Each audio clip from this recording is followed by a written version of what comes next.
독일 군인들이 전부 반대를 했습니다. 국방장관도 반대하고, 육군 사령관도 반대하고, 참모총장도 반대하고, 군인들이 전부 반대했어요. 왜 반대하느냐?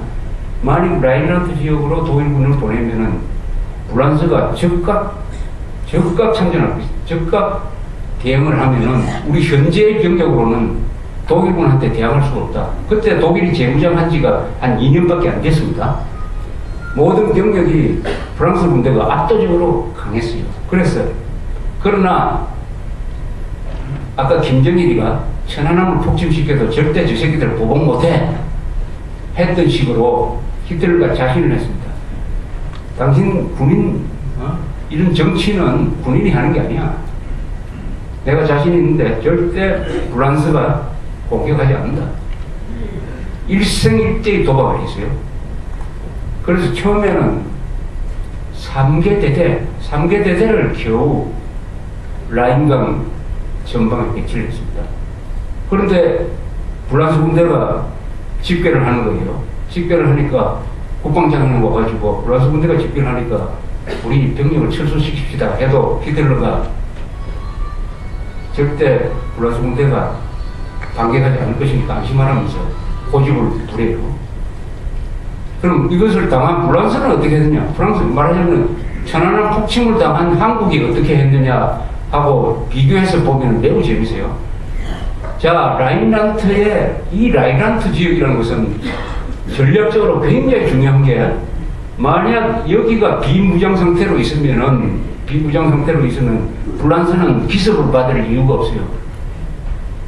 말하자면은 여기 휴전선에서 저 평양까지 비무장지대라는 뜻입니다. 휴전선에서 평양까지 비무장지대면은 북한군이 우리를 공격하려고 할 때 미리 알게 되잖아요.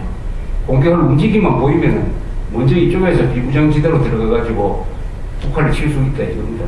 그러니까 이 라인란트 지역이 있는 한 독일이 프랑스를 칠 수가 없어요. 칠 수가 없게 돼 있다. 아주 중요한 이 완충지대인데, 비무장지대인데, 프랑스는 그럼 어떻게 대응을 했느냐 하면은 1930년대의 프랑스가 어떤 체제였느냐 하는 것을 알 필요가 있습니다. 원래 이 프랑스라는 나라는 오늘날의 한국처럼 좌우 갈등이 심합니다. 좌우라는 말이 어디서 나왔느냐? 우리 흔히 좌파 우파라는 말을 어디서 씁니까? 막 쓰는데 이게 어느 나라에서 나왔느냐 하면 프랑스에서 나왔어요. 프랑스에서 좌익우익이란 말이 나왔습니다. 언제 나왔느냐? 프랑스 대혁명 이후에 나왔어요. 프랑스 대혁명 이후에 이 극단주의자들을 좌파라고 했습니다. 그리고 질서를 지키면서 사회를 변화시켜야 되겠다는 사람이 보수고 우파였던 것입니다. 그때부터 지금까지 프랑스는 좌와 우로 나눠가지고 막 싸움박질을 하는데, 특히 심했던 게 1930년대였어요. 30년대 프랑스에서는 두 가지 사조가, 하나는 공산주의입니다. 공산주의 좌파. 또 하나는 공산주의가 미우니까 프랑스 사람들 상당수가 히틀러를 좋게 생각했어요. 히틀러가 적인데도 불구하고 히틀러는 그래도 공산당을 때려잡고 하니까 이 프랑스 우파들이 히틀러에 대해서 상당히 좋은 감정을 가지게 되었습니다. 그 사이에서 이 애국심이 실종되는 거예요. 국가의 단결성이 무너지는 거예요. 요게 하나 있고, 두 번째, 요새 한국처럼 프랑스가 평화지상주의로 가고 있었습니다. 전쟁이냐 평화냐 하면은 굴욕적인 평화라도 굴욕적인 평화가 좋다 하는 생각이 1930년대 프랑스에서 팽배해 있었습니다. 그 이유는 뭐냐? 그것도 두 가지 이유인데, 하나는 공산당이 무조건 평화를 좋다고 하는, 공산당은 정책으로 내걸 때는 저 북한 노동당이든지 소련 공산당이든지 어디든지 평화를 내겁니다. 평화를 내걸지 않는 공산당은 있어 본 적이 없어요. 진보 평화를 항상 내걸면서 평화주의를 확산시켰어요. 동시에 1차 세계대전 때 프랑스가 워낙 많이 죽었어요. 인구가 프랑스가 독일의 한 60%밖에 안 되는데, 그 독일이랑 거대한 나라하고 싸우다가 전사한 사람이 한 150만 명 됐습니다. 1차 세계대전입니다. 거의 다 군인이었어요. 2차 세계대전은 민간인들이 많이 죽었습니다. 1차 세계대전은 어디서 싸웠느냐? 주 전선이 불란서 땅에서 전선이 형성이 됐습니다. 알사스 로렌 지방. 그래서 독일 땅으로 가지도 않았어요. 항상 전선이 불란서에서 참호전을 했습니다. 기관총, 대포, 소고. 그러니까 그 소모적인 전투를 통해서 150만 명의 프랑스 젊은 사람들이 죽었는데, 당시에 불란서 사람, 20대 불란서 사람 중에서, 불란서 청년 중에서 40%가 죽었어요. 40%. 한번 생각을 해주십시오. 20대 중에서 40%가 전사를 했다 하면은, 그걸 한번 당한 나라는, 전쟁은 끝난다. 어쨌든 전쟁은 안 일으켜야 되겠다. 이렇게 생각하고, 그래서 이런 생각이 불란서 사회를 지배를 하고 있습니다. 그리고 불란서 사람들은 전략을 고지전을 한번 해보니까, 다음에 이런 전쟁이 일어나면은, 우리가 난공불락의 요새를 만들어야 되겠구나. 요새를 만들어야 되겠구나. 땅 속으로 그냥, 옛날에는 참호를 파는데, 아예 땅 속에 막 거대한 요새를 건설하자 해서 만든 게 마지노선입니다. 마지노선.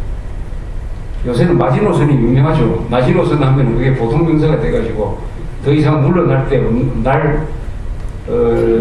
최후 방어선을 흔히 우리가 마지노선이라고 그래요. 마지노선. 이 마지노선을 독일 국경지대에 따라서 막 팠습니다. 땅 속에. 이 불란서라는 나라는 포도주를 많이 해놓고, 또 포도주는 지하에서 주로 이렇게 보존을 하니까 땅 파는 기술이 대단합니다. 땅 파는 기술이 아마 불란서가 스웨덴보다 좀 나을 거예요. 그래서 거대한 마지노 선을 만들면서 이것 있는 한 절대로 독일이 들어와도 자신 있다 하는. 그런데 여기에 중대한 미스가 하나 있었어요. 전력 개념으로서 이게 수비입니다. 수비 위주입니다. 수비. 이 군대가 수비 위주로 가면은 군대가 사이가 떨어져요. 군대의 야성이 없어집니다. 야성이. 공세적으로 가지고 선제 공격 군대가 되어야 돼요. 선제 공격 잘하는 군대 있잖아요. 북한군이 선제 공격해가지고 우리가 혼냈잖아요. 이스라엘은 선제 공격의 완전히 전문가죠. 선제 공격을 하는 군대라야 이게 군인 정신이 살아있는데, 우리 군대는 뭡니까? 이 불란서 군대처럼 수비 위주의 군대입니다. 왜냐? 우리 선제 공격 개념이 없어요. 당하고 난 다음에 뭘 한다 이렇게 있습니다. 우리의 전략 개념이 당하고 나는 것을 기습을 한 다음에, 기습을 받은 다음에 뭘 해볼 거다. 요거 불란서 군대하고 똑같습니다. 이런저런 사조 때문에 1930년대의 불란서가 사회가 오늘날 대한민국처럼 평화지상주의, 극좌, 극우, 좌우로 분열되어 있었다. 군대는 수비 위주로 하고 있었다. 똑같습니다. 그런 불란서의 약점을 정확하게 간파한 사람이 히틀러였어요. 히틀러는 불란서 영화를 많이 봤다고 그래요. 히틀러는 독일을 떠나서 여행을 해본 적이 없는 사람입니다. 그러나 국제정세를 아주 정확하게 파악하는 사람이었어요.